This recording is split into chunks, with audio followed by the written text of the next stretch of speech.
सुप्रभात बच्चों। आज हम आपकी पाठ्य पुस्तक संस्कृत के पाठ संख्या 3 को पढ़ेंगे, जिसका शीर्षक है अहो करुण्यम सिंह दंपति। इसका अर्थ है सिंह दंपति की करुणा या दया। प्रस्तुत पाठ के अंतर्गत एक सिंह दंपति का वर्णन है, एक शेर के परिवार का वर्णन है, जिसमें शेर तथा शेरनी को एक सियार का बच्चा शिशु जंगल में मिलता है, परंतु वह उसे मारकर खाने की बजाय उसको अपने घर लाकर उसका भी पालन पोषण अपने बच्चों की तरह करते हैं। इस कहानी के अंतर्गत शेरनी की उस श्रृंगाल के बच्चे के प्रति ममता का विस्तृत वर्णन किया गया है। करुणा, स्नेह, सहृदयता ये भावनाएं क्या मानव के मन में ही उत्पन्न होती हैं या पशु पक्षी भी इसके अधिकारी होते हैं? सिंह वनराज है, हिंसक है, वन के सारे पशु उसके भोज्य हैं। क्या उसके मन में भी कभी कोमल भावना जागृत हो सकती है? क्या शेरनी भी किसी अन्य पशु शावक के लिए मातृत्व की भावना से अभिभूत हो उसका पुत्रवत पोषण कर सकती है? इन सभी भावनाओं पर यह पाठ प्रकाश डालता है। तो आइए चलते हैं पाठ की तरफ। कस्मिंचित् वन प्रदेशे सिंह दंपति प्रतिवसतः स्म। कस्मिंचित् मतलब किसी, वन प्रदेशे मतलब वन प्रदेश में, सिंह दंपति मतलब शेर पति पत्नी, प्रतिवसतः स्म मतलब निवास करते थे। किसी वन प्रदेश में सिंह दंपति निवास करते थे।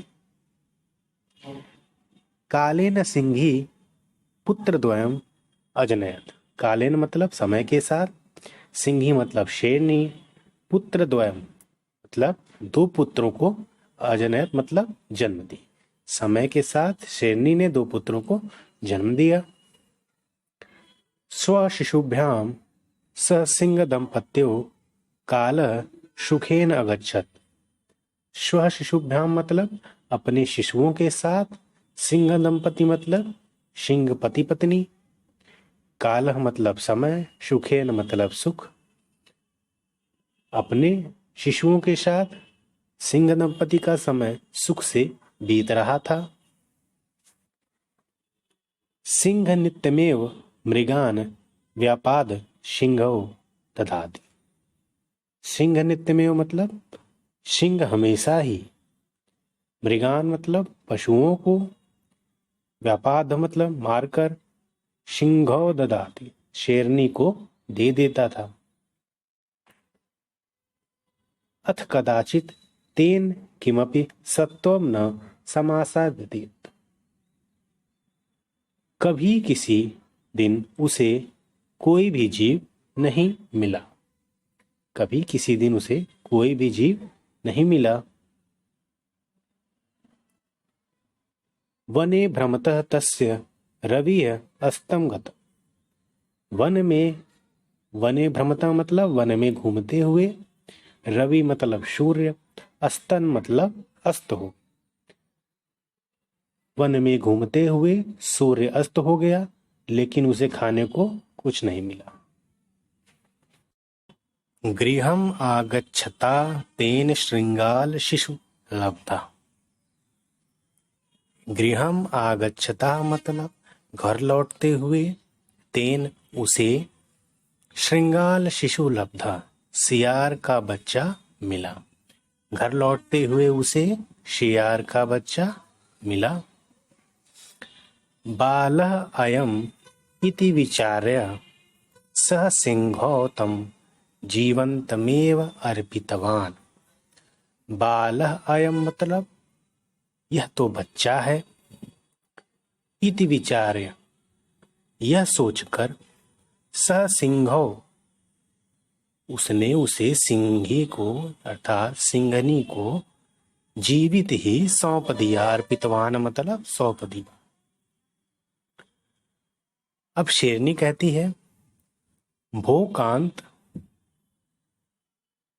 आनीतन कंचित भोजनम अस्माकम।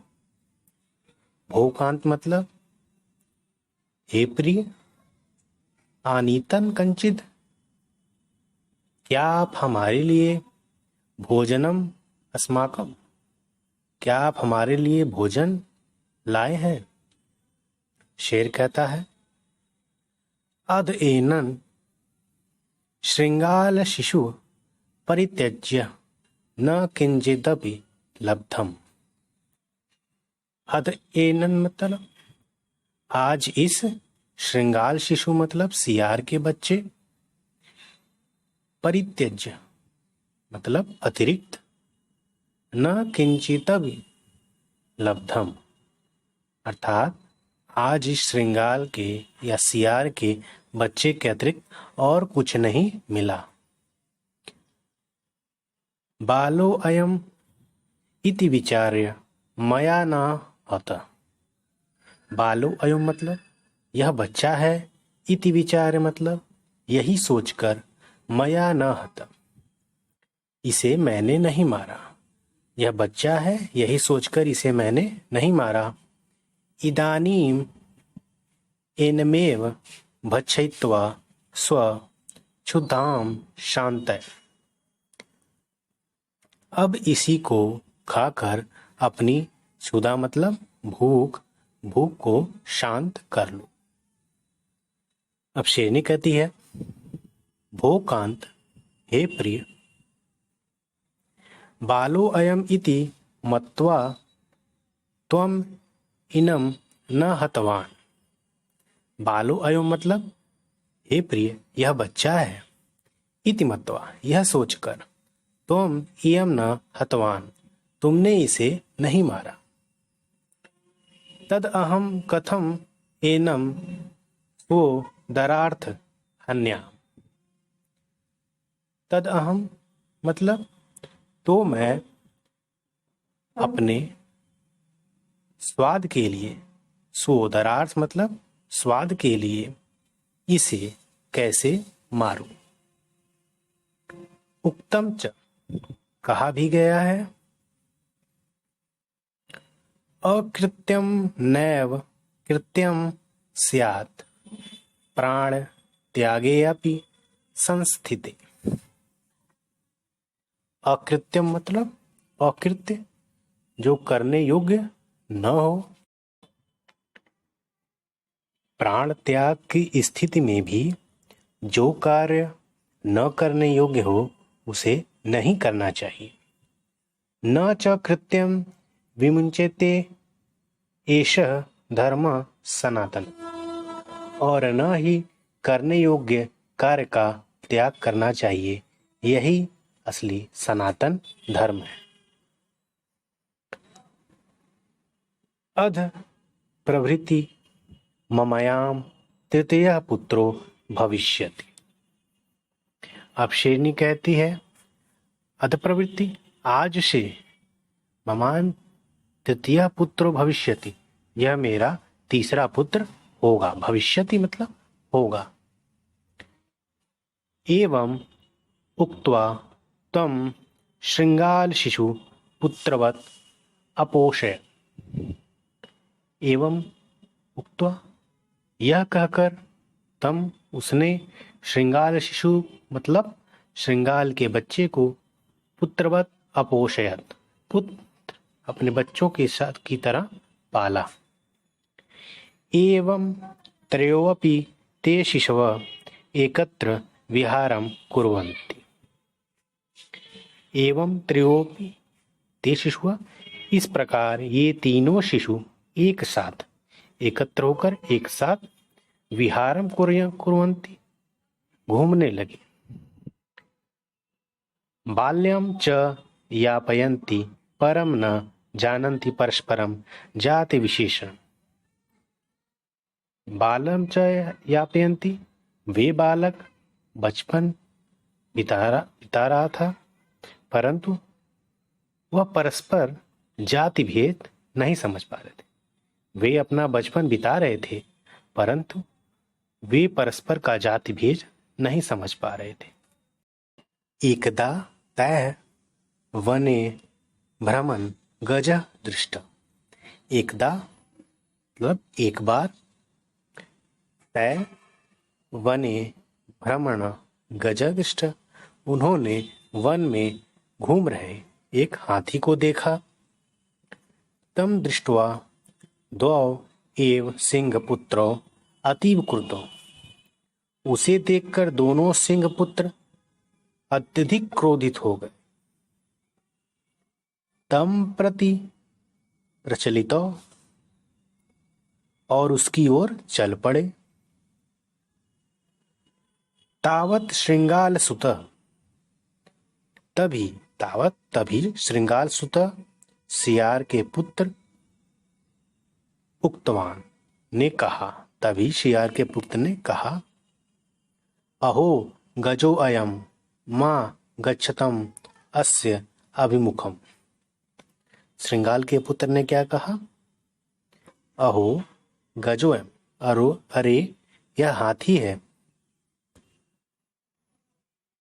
मां गच्छतम अस्य अभिमुखम, इसके सामने मत जाना। एवं उक्त्वा सह द्रुतगत्या गृहं प्रति अधावत, और ऐसा कहकर वह तेज गति से अपने घर पर भाग गया। तौ अपि ज्येष्ठ भ्रातुः भयात् निरुत्साहितो अभवताम्। वह दोनों अपने बड़े भाई को भय से भयभीत होकर देखकर निरुत्तर हो गए। उनका भी उत्साह कम हो गया। साधु इदम उच्यते, इसीलिए सही कहा गया है, एकेनापि सुधीरेण सोत्साहेन रणम प्रति। रणभूमि में एक भी साहसी योद्धा होने से सेना में उत्साह आ जाता है। सोत्साहन जायते सैन्यम भगने भंगम वाप्नुवात, और एक भी योद्धा के पीछे हटने पर संपूर्ण सेना टूट जाती है। ततः द्वौ अपि सिंहपुत्रो पितरौ अग्रतः विहसन्तौ ज्येष्ठ भ्रातु चेष्टितम अवर्णयत्। तब दोनों पुत्रों ने माता पिता के आगे बड़े भाई की चेष्टा का वर्णन किया। यथा सह गज, जिस प्रकार वह हाथी को वीक्ष्य दूरतः प्रणष्ठ देखकर भाग गया था, सह तद आकण्य कोपाविष्ठ्य तौ प्रति पुरुष वचनानि उक्तवान्। जिस प्रकार वह हाथी को देखकर भाग गया था, यह सुनकर उसे क्रोध आ गया। सह तद आकण्ठ कोपाविष्टि तो प्रति पुरुष वचनानि उक्तम, और वह उन दोनों के प्रति गलत बातें बोलने लगा। तदा सिंह एकांते नीत्वा तम प्राबोधयत। तब शेरनी ने एकांत में ले जाकर उसे समझाया और क्या कहा? मां एवं जल्प, ऐसा मत बोलो। तव लघु भ्रांतरो एतौ, ऐसा मत बोलो, वह दोनों तुम्हारे छोटे भाई हैं। क्रोधाभिभूतः स सिंहिम अवदत्, क्रोध से भरा हुआ वह शेरनी से बोला, किमहम एताभ्यम शौर्येण रूपेण विद्याभ्यासेन वा न्यूनः येन माम एतो उपहासत। वह शेरनी से बोला क्रोध से भरकर, क्या मैं इनसे शौर्य में, रूप में, विद्या में कम हूं जो ये मेरा मजाक उड़ा रहे हैं?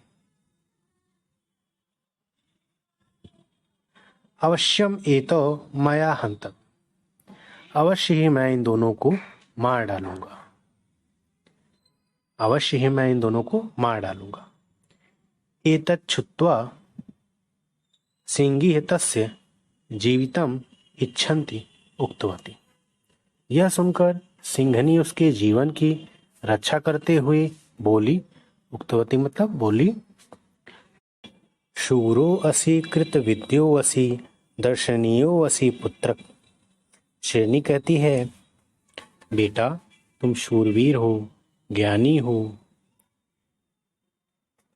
यस्मिन् कुले त्वमुत्पन्न गजस्त्र न हन्त्यते, किंतु जिस कुल में तुम उत्पन्न हुए हो उस कुल में हाथी को नहीं मारा जाता।